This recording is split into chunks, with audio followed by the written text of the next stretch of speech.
So this lesson will start programming our Techstarter board.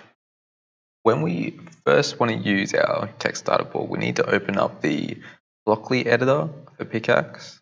If you search after you've got it installed for Blockly, you should get it come up in your bar on the left here. It should have a red symbol. Now, when we first set this up, so we've got our board plugged in over USB to our computer. The Blockly program doesn't know what chip we have on our board. We need to tell it. Okay, we've got to remember that computers are dumb, they only do exactly what you tell them. So we need to go into our settings here. Our PICAXE type is a 20M2. Okay, so 20M2, got 2 kilobytes of memory, and that's the 20 part. Now, the other thing we have to tell it is which port, okay, so which hole basically on your computer are we talking over? And we need to do the one that says USB serial CH340. It may not be COM5 for you, and it may change every time you plug it in. It'll always be the one that says USB serial CH340.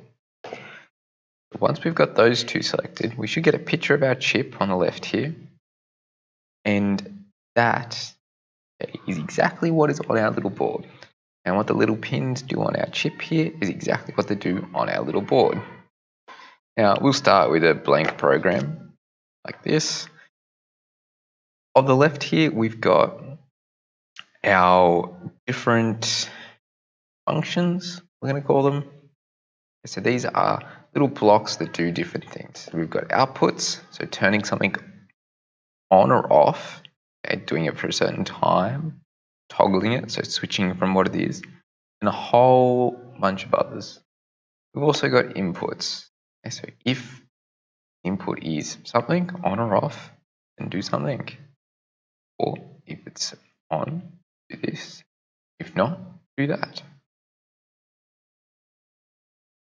The other things we have that will be useful are delays, just telling us to wait, and loops. So forever, keep doing this. Do whatever's in here forever. Or repeat whatever's in here till something happens, till something's on or off, or repeat it till some variable. So this one would repeat it 10 times. We're going to start with just turning some of our lights on. On our board, let's turn on, say, C7 down the bottom here. Work out what color it is. Because these are all, you're not surprised, different colors. Okay, multiple different colors are there. So we need to go turn output on, go to connect that block to our start. Now remember, we didn't want B0, we want C7. Change this to 7. That is not C7, this is 7. Now, to get our program onto our Techstarter board, we need to download it. Okay, so we're sending it from our computer down onto our board. To do that, we need to go up the top here, in PICAXE, and click Program. If we have not done our setup at the start, we choose the right chip and the right port, it will not download. We've downloaded now C7. What's going on here? We don't have a light. Unusual. Because buzzer is C7. Now, you might have heard the little tick that it made. Much of a mistake as we thought it was. Tiny little tick you heard was just the buzzer moving over. Now, if we change this to C3 for our LED there, upload it,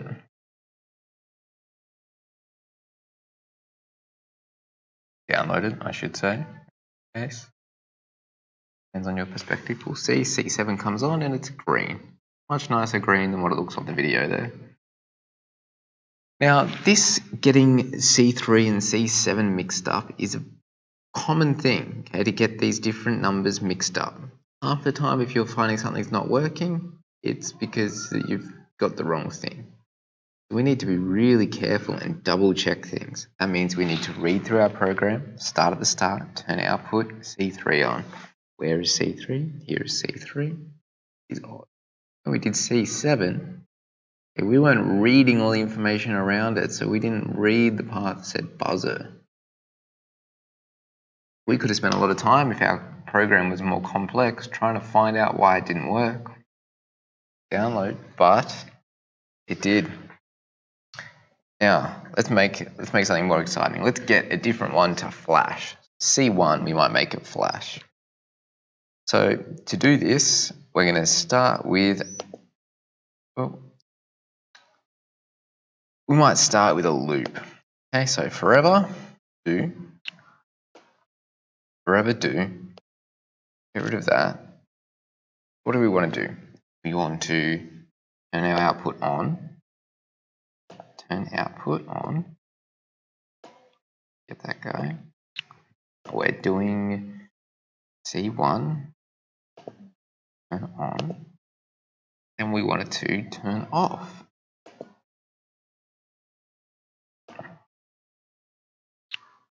C1 off.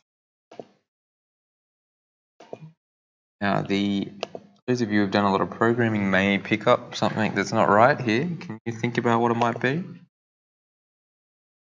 Download it, you might see. So our LED up here, okay, it's on. We wanted it to flash. It doesn't look as bright as what our other one did though. It's not particularly bright. Now what we need to remember is, whilst the little chip on here only has 2 kilobytes of memory, not enough for a Word document, and it's only running at a few megahertz compared to gigahertz in your computer, it is still able to turn that LED on and off faster than we can see.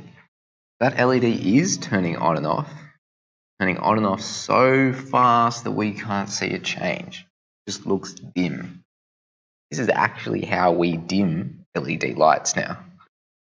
Turning them on and off. They don't get any duller. Same as the light on your screen. Often we just turn it on and off really fast instead of making it less bright. So what we need to put in is a delay. Let's pause. And so we turn it on, we pause for half a second, we turn it off, turn it on. See how there's no delay between the off and the on again? We would end up with the same problem, just even dimmer. You can try it yourself if you want. We're going to stick in another delay afterwards. Download that. See what we get.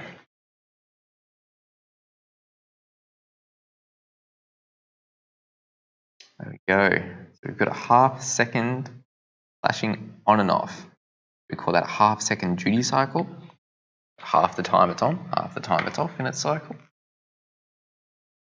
Now, we can do lots of things here. We can change the rate that it flashes.